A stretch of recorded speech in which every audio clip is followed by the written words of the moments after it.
Starlingpaw. Starlingpaw, Starlingpaw, Starlingpaw. Aaron Hunter has some big things planned for you. Probably. I think that Starlingpaw is going to have a major role in the second half of Changing Skies. And the thing is, there's several different things you can do with Starlingpaw as a character. In fact, I believe that the second half of Changing Skies is solely dependent on what happens in Starlingpaw's arc. But, before I get into that, I want to not so briefly review who Starlingpaw is. Of course, spoiler warning for all of Changing Skies, including the blurbs for Guiding Light and False Dawn. So, Starlingpaw, who is he? His first appearance is in The Elder's Quest, the first book in Changing Skies. He's a SkyClan cat, although that can be said about quite a handful of cats. His parents are Needleclaw and Kite Scratch, which means he's related to Tree and Rootspring. Keep this in mind for later. We don't actually get a Starlingpaw POV until the second book of Changing Skies. Instead, we see Starlingpaw through Leafstar's POV. In the first book, Starlingpaw sneaks after a patrol that was meant to deal with a badger. That badger was not just a badger. There were actually multiple badgers instead of just one. Leafstar, with her failing vision, ends up mistaking Starlingpaw for one of the badgers. Leafstar goes to attack Starlingpaw, which leads to Kite Scratch defending his son. In the process, Kite Scratch is fatally wounded by a badger and ends up dying shortly after. Leafstar initially blames Starlingpaw for causing his father's death. This whole situation also opens the door to the whole SkyClan leadership fiasco. Starlingpaw does not take his father's death well at all and feels entirely responsible for it. He avoids his family, believing that they also blame him for Kite Scratch's death. And then, Starlingpaw learns of the two-faced cat prophecy. Unintentionally. Tawnypelt had a really bad fall while investigating the construction of the Two Lakes. She actually did die, and while dead, was given a prophecy. Beware the two-faced cat with one paw in each world. Starlingpaw overhears Tawnypelt murmuring this prophecy in a sleep induced by poppy seeds and believes that it's his job to stop this cat. This is the perfect opportunity for him to make things right. Starlingpaw initially believes that this cat is Fidget Flake for a few reasons. Fidget Flake mixed up herbs when giving them to Leafstar. He kept giving Tawnypelt poppy seeds, and he had voted to dispose Leafstar as leader. It is also worth mentioning that Starlingpaw is actually quick to defend Leafstar as leader of the clan, placing his full support in her. Anyway, a gathering happens. Pretty normal stuff, but this is when Starlingpaw's relation to Tree and Rootspring comes into play. He spots Morningkit mocking cats during the gathering. Morningkit, as in Moonpaw's dead sister. He doesn't realize that she's dead though. He brings this up to Tree mid-gathering, but Tree assures him it's just an apprentice who will later get into trouble. Skip forward to when it's decided that a couple of cats from each clan will visit the tribe of Rushing Water. Tree and Fidget Flake are picked for SkyClan. However, it's also decided that it maybe isn't a good idea to send the only mediator out traveling. Instead, Nectarsong and Starlingpaw are chosen to go. This happens to be the perfect opportunity to interrogate Fidget Flake's behavior regarding Leafstar. Fidget Flake gives some pretty reasonable responses, so Starlingpaw is left uncertain if Fidget Flake is actually the two-faced cat. While at the tribe, Crowfeather receives a message from Stoneteller. However, Starlingpaw grows suspicious of Crowfeather, believing that he's hiding something. Anyway, the cats did what they needed to and begin to head back to the lake. While heading back, the group is attacked by an eagle and Crowfeather is dropped from the sky. Rumor has it that a cat in the group was heard cheering. Crowfeather is alive, kinda. At night, Starlingpaw sees Crowfeather's spirit floating around. Starlingpaw pretends that he doesn't see him, and then Crowfeather ends up spilling Stoneteller's message. Whoops. They need to know what I learned from Stoneteller, in case I don't survive to tell any cat. One of the cats here will be faced with a choice. A shudder shook the glowing spirit body. The deceiver might walk a dark path that could cause great pain to all the clans. Now, I think it's pretty obvious who this might be implied to be, but I'll get to that. When Crowfeather finally wakes up, he leaves out information about his message. This is one of the first occasions where we see Starlingpaw begin to act bolder. This will continue to be a trend to look out for. He calls out Crowfeather, claiming that he's leaving something out. Crowfeather is like, how would you know that? Starlingpaw just says he heard him in his sleep. The cats believe this. Not only that, but the other cats also support Starlingpaw's decision. Fast forward to the next gathering. Crowfeather reports what he saw at the tribe, but also leaves out that part about the deceiver. Again, Starlingpaw calls him out again. The crowd at the gathering has mixed feelings about an apprentice calling out Crowfeather, WindClan's deputy. However, he does have some supporters in SkyClan, like Nectarsong and Fidget Flake. Hawkwing is definitely not one of them. Hawkwing punishes Starlingpaw for speaking out at the gathering. Starlingpaw also offers to help Tawnypelt as well. However, Tawnypelt is left a little confused, not remembering when she told Starlingpaw about the prophecy. This doesn't stop Starlingpaw from being the #1 Tawnypelt fan though. Fast forward yet again, strange noises are being heard outside of SkyClan's camp. A clan meeting is called concerning them, but a lot of cats just believe that it's a fox. Starlingpaw objects, again. Are you noticing a trend here? Starlingpaw believes that these noises could be from the deceiver. The responses from the other cats are mixed. While a few cats do agree with him, he is dismissed by many of the other cats. Of course, that includes Hawkwing, the bane of Starlingpaw's existence. He decides to gather a group of cats together to discuss things. Duskshine, Beasting, come here, he mewed, beckoning with a wave of his tail. You too, Robinpaw, he added, intercepting his sister as she padded past. We need to talk. He led his clanmates toward a quiet spot at the edge of the camp, gathering Ridgeglow and the new SkyClan warrior, Birchfeather, to join them. When they were crouched together, half hidden by ferns, he began to speak. Okay, so he forms a secret group with this bunch of cats, going behind the back of Hawkwing.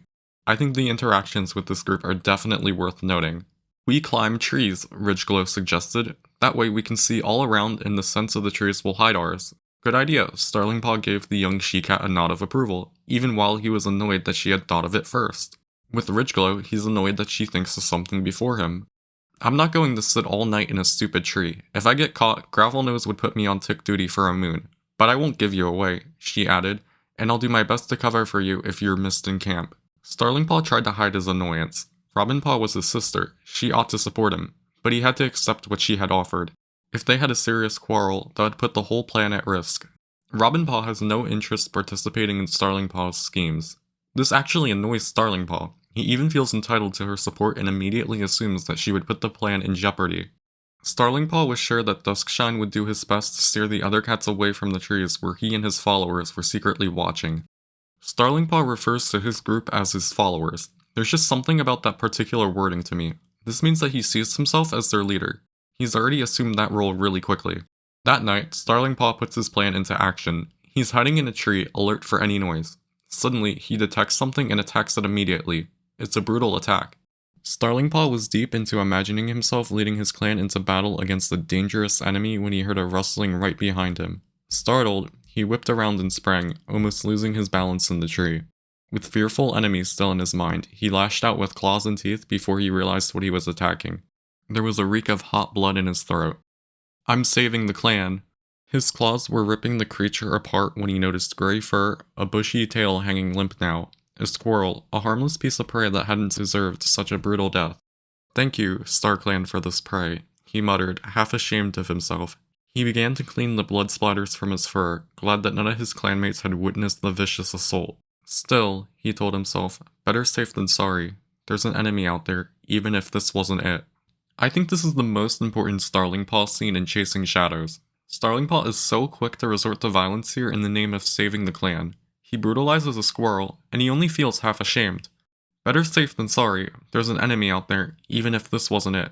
Is it really a good idea to have this cat in a leadership role? I know he's only an apprentice, but I can't help but feel this is foreshadowing for what's to come. Anyway, Starlingpaw accidentally sleeps through the night. He realizes he probably shouldn't have done that and goes to bury the remains of the squirrel. He then bumps into Moonpaw. This is when Starlingpaw finds out that Morning Hit is, in fact, a spirit. Moonpaw explains that she is exiling herself because she believes that she is a danger to those around her. Because Starlingpaw believes that she is the two-faced cat, he lets her leave. The forest is saved. Except, not really. Let's properly discuss Starlingpaw. He's the true two-faced cat. How? Well, let's get the obvious out of the way. He has the face of a cat, and also the face of a badger. Pretty literal explanation for why he's the two-faced cat. But, let's ignore that. To be two-faced is to also be dishonest, and Starlingpaw is certainly not honest. For starters, he lies about how he found out about the message given to Crowfeather. His mentor also teases him about having a white tail tip. Or maybe the teller of the pointed stones was put off by that white tuft on the end of your tail. Every cat knows that's the sign of a trickster. The sign of a trickster? Additionally, he goes behind the back of Hawkwing to do his own investigation.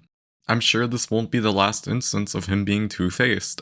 This two-faced cat also has a paw in each world. Remember how Starlingpaw is related to Tree and Rootspring? Well, he can see spirits just like them. So this part of the prophecy likely refers to how Starlingpaw can see both living and dead cats. And another piece of evidence. Starlingpaw, I'm just saying, it isn't looking good for you. Crowfeather's message. There's a deceiver among the cats who travel to the tribe. Who's been deceptive lately? Who's also a part of that group? Do I even need to say it? So, let's get to the fun part. Under the assumption that Starlingpaw is the cat in the prophecy, what could he possibly be capable of? Well, I'm inclined to believe that he'll end up as the main antagonist of Changing Skies. While Morning Kit has been the closest thing we've had to an antagonist in Changing Skies, I think Starlingpaw has the potential to really kick things off. 3 books in Changing Skies have been released so far, and we're still building towards something. We don't really know yet, which is why I think Starlingpaw will be that something. He already checks off all the boxes for the cat in the prophecy. So, what could a villain Starlingpaw possibly entitle? Well, let's take a look at the blurbs for Guiding Light and False Dawn. Punished for speaking out at the last gathering, Starlingpaw fears that he is the only cat in SkyClan who understands what the prophecies mean for them. With the support of his mother and a few clanmates, he seeks out a larger role in the clan, hoping to influence Hawkwing and Leafstar. But will he be able to alter SkyClan's course before the cat from the prophecies appears? Starlingpaw already regards both prophecies with high importance, probably unaware that the cat referred to in them is likely him. As described in the blurb, he already has the support of some of the cats in his clan, just like in Chasing Shadows. However, he seeks out a larger role in his clan. So, he's ambitious, which isn't necessarily a bad thing, but combined with a lot of his other traits, it probably isn't a good thing. Hawkwing has also been consistently against Starlingpaw, but I'll touch more on that in a bit. The blurb also mentions how the cat in the prophecy hasn't appeared yet, but this can kinda be explained. It can be as simple as Starlingpaw not having his warrior name yet, or just being in a greater position where he can properly lead. Now, onto False Dawn's blurb. Meanwhile, unrest stirs in unexpected places. As SkyClan wrestles with its own future, Starlingflight's voice grows harder to ignore, raising doubts about loyalty, destiny, and whether the lake can still be called home. For simplicity's sake, I'm still going to refer to Starlingpaw as Starlingpaw. Starlingpaw's voice is growing harder to ignore. I'm sure this is causing issues in SkyClan where loyalty may be divided between its actual leaders and Starlingpaw. So, will Starlingpaw undermine SkyClan's leadership? He may have the followers necessary to do so. If you want to shake things up, Hawkwing not succeeding Leafstar is certainly a way to do so. The False Dawn blurb also implies that Moonpaw is back in ThunderClan. Jayfeather is also highly supportive of Moonpaw. So, what do you think will happen when Starlingpaw finds out his solution for getting rid of the alleged two-faced cat didn't work out? Well, he's gonna feel pretty embarrassed, and then try to fix his mistake. And something tells me he's going to want to do it by any means necessary. This is why I think the conflict in Changing Skies will be centered around Starlingpaw and Jayfeather over Moonpaw, and it's all dependent on how Starlingpaw decides to react to things, or really, how far he decides to take things. Now, let's just say that Starlingpaw confronts ThunderClan about Moonpaw. I don't think this is out of the question because he's already shown to be ambitious and righteous.